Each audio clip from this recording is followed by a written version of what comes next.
네, 다시 돌아왔습니다. 자, 이번에는 좀 새로운 걸 또 다른 걸 보도록 하겠습니다. 지금부터는 이제 그 통계치를 이제 저희가 통상적으로 노동시장 상태를 이제 파악하는데 아주 중요한 통계치 세 가지를 이제 저희가 이제 배울 건데 첫 번째가 이제 실업률입니다. 그럼 실업률은 어떻게 계산이 되냐 그러면 실업률은 이렇게 계산이 됩니다. 요 네이버 폴스가 경제활동 인구입니다. 그래서 경제활동 인구분의 실업자 수 곱하기 100을 하면 이게 실업률이 됩니다. 앞에 보시면 우리가 이제 경제활동 인구는 뭐였습니까? 취업자 더하기 실업자지. 그러니까 취업자 더하기 실업자 분의 실업자를 하면 그게 뭐가 된다고? 하고 난 다음에 곱하기 100을 하면 여기 실업률이 된다는 이야기입니다. 이거 한번 해볼까요? 여기 보시면 계산을 한번 해보죠. 우리의 숫자를 가지고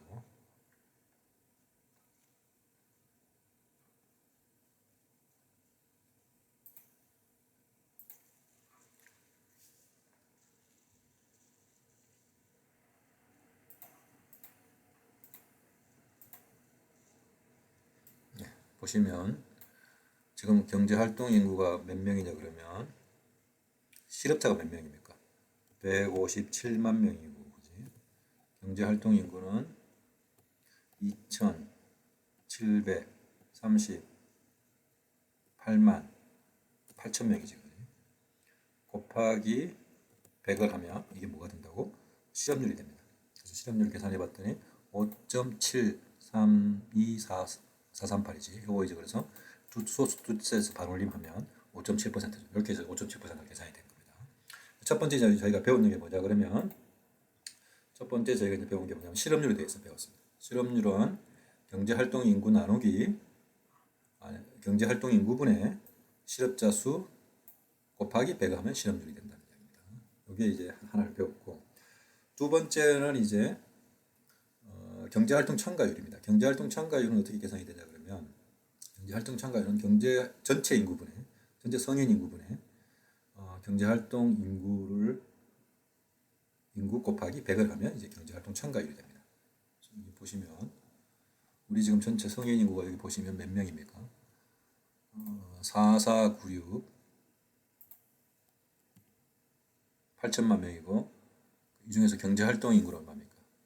2738.8 나누기 4496.8 곱하기 100% 하면 이게 이제 경제활동 참가율입니다. 경제활동 참가율이 60.90 어떻게 되네요. 그죠? 그래서 이것도 소수 두째 자리에서 반올림해주면 60.9%입니다. 그래서 60.9%면 경제활동 참가율이 여기는 좀 안 잡혀져 있네요. 아무튼 경제활동 참가율은 60.9%가 됩니다. 참고로 이제 이렇게 해서 경제활동 참가율을 계산하겠습니다. 여기 이제 두 번째고 또 이제 실업률과 관련해서 또 중요한 이제 통계치가 있는데 이걸 보통 이제 Employment Population Rate라고 합니다. 보통 고용률이라고 이야기하는데 고용률은 전체 아까 성인 인구 중에 여기서 population이 여기서 이 population이 아니고 adult population 15세 이상 우리나라 따지면 15세 이상 인구죠. adult population 인구분의 취업자 수 곱하기 100을 한 게 이제 고용률입니다. 고용률은 그래서 저희 거로 보면 여기 보시면 전체 성인 인구는 아까 4,496만 8천 명이고 뭐지? 취업자 수는 몇 명이냐 그러면 2,581만 8천 명 나누기 44 96 8천 명 곱하기 100 하면 이게 고용률이 된다는 거죠. 이 고용률도 이것도 이제 소수 두째 자리에서 반올림하면 57.4% 여기서 57.4%가 있죠. 이렇게 보시면 됩니다. 그래서 이제 우리나라의 고용률도 여기서 보시면 계산을 했습니다. 지금 우리가 뭐 계산했냐면 실업률이 어떤 건지, 그 다음에 경제활동 참가율이 어떻게 계산이 되는 건지, 그 다음에 고용률이 어떻게 계산이 되는지에 대해서 저희가 이제 쭉 살펴봤습니다. 그래서 이제 그리고 또 제가 계산도 해봤죠. 그랬더니 고용률은 57.4%입니다. 지금 2021년 1월달에 우리나라 고용률은 57.4%이고 작년 2020년 1월달과 비교하면 약 한 2.6% 정도 감소했네요. 마이너스부터 계속 감소했다는 얘기입니다. 그러니까 고용률이 아까 뭡니까? 전체 이 15세 이상 인구 중에서 취업자 수인 거잖아요, 그지? 이게 고용률이 감소했다는 것은 두 가지가 있는 거죠, 그지? 고용률은 고용률 데피니션이 취업자 수 나누기 15세 이상 인구지 않습니까? 그지? 얘가 감소하려면 둘 중에 하나잖아. 취업자가 감소했거나, 그 다음에 15세 이상 인구가 증가했거나 이러면 감소하겠죠, 그지? 여기서 보시니까 첫 번째 15세 이상 인구가 증가했네. 이것도 이제 될 수 있고 이렇게 이게 증가했으면 다른 게 변하지 않는 상태에 이 전체가 감소하겠지. 두 번째는 취업자가 또 얼마나 많이 감소했죠, 그지? 취업자가 많이 감소했습니다. 그래서 이제 고용률이 둘 다 감소하는데 주된 영향은 이 취업자 수가 엄청나게 많이 감소해서 이제 발생할 가능성이 대단히 높겠죠, 그지? 그래서 고용률이 감소했다고 보통 이야기하면 경제 상황이 안 좋아졌다는 것을 이제 의미합니다. 이게 첫 번째 부분이고, 두 번째 실업률은 우리가 이제 실업률도 공부했는데 실업률은 뭐였습니까? 실업자 수 나누기 이제 경제 활동 인구죠. 보통 이제 경활이라고 부르는데 경제 활동 인구인데 여기 곱하기 100을 한 게 실업률이지 않습니까? 여기도 물론 곱하기 100이고 여기도 곱하기 100입니다. 그러면 얘가 이 실업자가 보면 작년하고 비교해 보면 실업률이 증가했네요. 실업률이 증가했다는 건 마찬가지 둘 중에 하나죠. 경제 활동 인구가 감소했거나, 그지? 혹은 실업자 수가 증가했거나 둘 중에 하나겠지, 그지? 경제 활동 인구도 감소하고 실업자 수도 증가하고. 하지만 궁극적으로는 실업자 수가 감소한 게 주된 영향일 수 있습니다. 그래서 실업률이 증가했다는 것은 그만큼 작년에 비해서 실업자 수가 증가했기 때문에, 이 고용률이 감소했다는 것은 그만큼 작년에 비해서 취업자 수가 감소했기 때문에 이제 그래서 이제 이 두 가지 취업률과 고용률이 그 나라의 지금 경제 상태를 보여주겠죠. 뭐냐 그러면 고용률은 감소했다. 취업자 수가 작년에 비해서 좀 많이 상대적으로 많이 이제 줄어들었구나. 실업률이 증가했다. 작년에 비해서 실업자 수가 좀 많이 증가했구나. 어떨 때 취업자는 감소하고 실업자는 증가하겠습니까? 경제 상태가 안 좋겠죠. 경제 상태가 좀 안 좋구나. 이게 이제 하나의 이제 노동시장 상태를 볼 수 있습니다. 그러면 왜 2021년 1월 달은 2020년 1월 달에 비해서 경제 상태가 안 좋을까?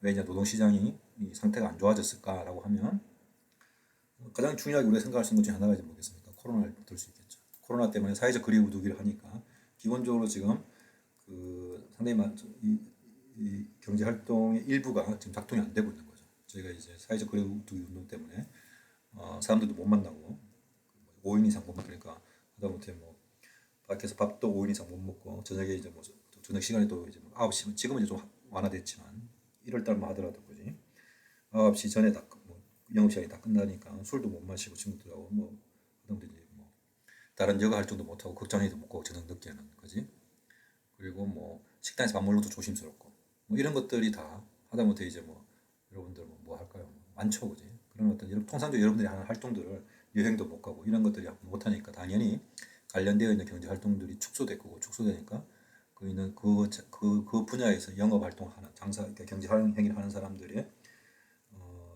장사가 안 되니까 사람들을 이제 고용을 더 이상 할 수 없는 거죠.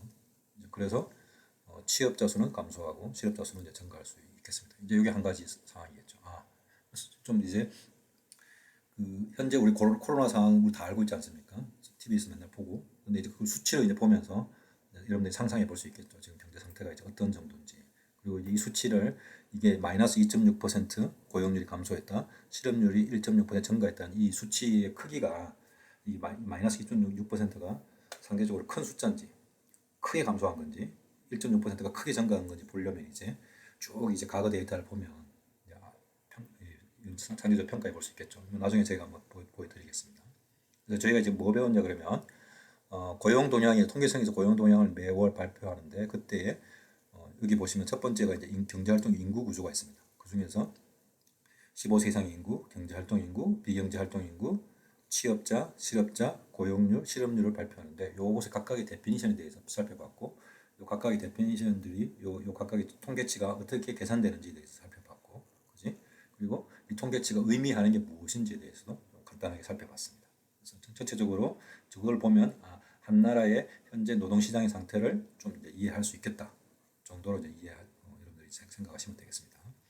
요거는 이제 뭐냐 그러면 이것도 이제 예입니다. 예를 들어서 이제 15세 이상 인구가 이거는 이제 제가 조금 전에 보여드렸던 거는 2020년 1월달 기준이고 이거는 이제 2015년 기준으로 여기 2013년 기준으로 이제 15세 이상 인구, 경제활동 인구, 취업자, 실업자, 비경제활동 인구 이제 이렇게 표를 가지고 보여줬습니다. 이거 가지고 이제 여러분들 경제활동 인구가 얼마야?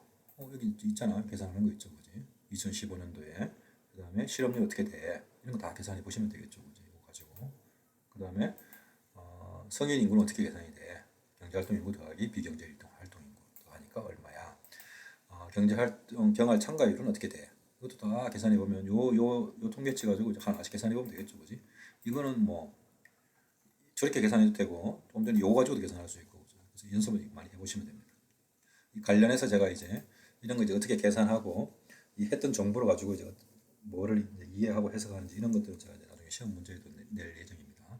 그래서 잘 공부하시기 바랍니다. 자 이제 그래서 이제 경제활동 인구의 어떤 2018년 기준으로 한국과 미국의 이제 노동시장 상태를 볼 수 있는 이 경제활동 인구와 관련되어 있는 통계치들을 쭉 이제 저희가 이제 모아놨습니다. 이제 15세 이상 인구 한국과 미국 보면 한국은 4,418만 2천 명 정도 되네요.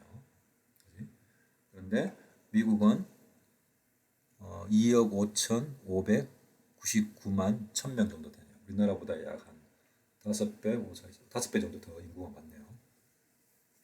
우리나라보다 엄청 큽니다. 그지? 경제활동 인구로 우리나라는 약 한 2,789만 5천 명 정도 되는데 미국은 1억 6,207만 정도 되네요.